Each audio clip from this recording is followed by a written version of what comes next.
Hello అండి, welcome to pocket crypto Telugu. నిన్న crypto వరల్డ్లో జరిగిన ముఖ్యమైన విషయాలు క్విక్గా డిస్కస్ చేద్దాం.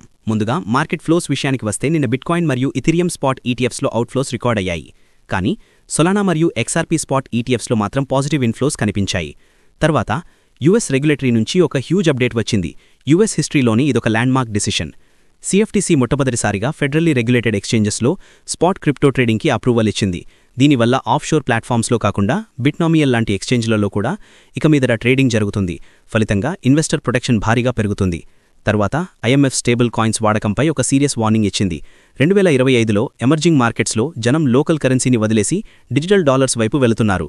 దీనివల్ల బ్యాంకుల నుంచి నిధులు బయటకు వెళ్లిపోయి బ్యాంకింగ్ సిస్టంలో పెద్ద క్రైసిస్ తలెత్తే పరిస్థితి ఉందని ఐఎంఎఫ్ హెచ్చరించింది. తర్వాత బేస్ నెట్వర్క్ మరియు సొలానా మధ్య ఉన్న బ్యారియర్స్ని చైన్లింక్ తొలగించింది. చైన్లింక్ యొక్క క్రాస్ చైన్ ఇంటరాపరబిలిటీ ప్రోటోకాల్ ద్వారా ఇకపై యూజర్స్ బేస్ ఇకోసిస్టమ్ని వదిలి వెళ్లకుండానే డైరెక్ట్గా సొలానా అసెట్స్ని ట్రేడ్ చేసుకునే వెసులుబాటు వచ్చింది. చివరగా మేజర్ వెబ్ ఇన్ఫ్రాస్ట్రక్చర్ ప్రొవైడర్ అయిన క్లౌడ్ఫ్లేర్లో వచ్చిన ఇంటర్నల్ టెక్నికల్ ఇష్యూ వల్ల కాయిన్బేస్ క్రాకిన్ లాంటి సెంట్రలైజ్డ్ ఎక్స్చేంజెస్ కాసేపు డౌన్ అయ్యాయి. ఫలితంగా 500 ఇంటర్నల్ సర్వర్ ఎర్రర్ రావడం వల్ల యూజర్స్ పానిక్ అయ్యారు.